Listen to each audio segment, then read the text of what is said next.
नंगौ थांनाय 17 बोसोर जितु हाग्रामा सरकार सालायलांनाय बे समाव गोबां जाथि हंगरखौ जानानै थांबाय।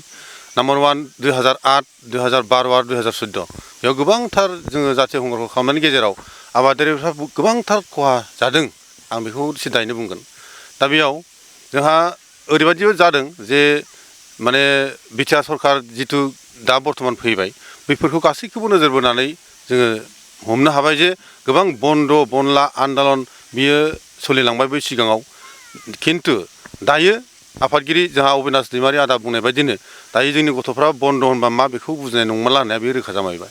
आरो जोङो दायो गोसोबायदि फ्रि बिटिआरनि सिङाव जेसेबांखि जाथि जनगोष्ठी दङ बिथांमोनहा गोसोबायदि थांलाय फैलाय बेफार बानिज्य दा बेयाव चलाफेराया दा फैबाय आरो बेयाव गोजोना फैबाय होननानै जों रोखा बुंनो हायो आरो दिनैनि थारिखआव आबादारि गेजेराव दिहुनथाय जितु प्रडाक्शन बेखौ मार्केट लेभेलाव लांनायाव एसेबांथार बारा जेंना जेथोखौ आं नुनो मोनाखै।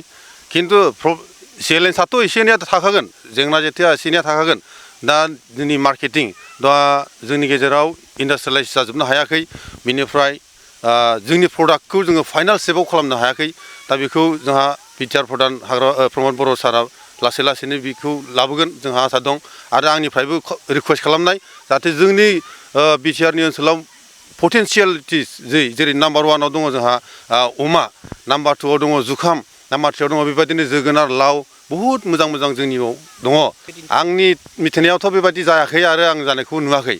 आङो उदालगुरि डिस्ट्रिक्ट फार्मासिनि सेक्रेटारिबाबो आं बड'लेण्ड फिग मिसनाव आं दङ हिसाबै आं बेखौ रोखा बुंनो हायो बेबायदि जेबो थाइसेबो थाखा कारापसन जायाखै आरो।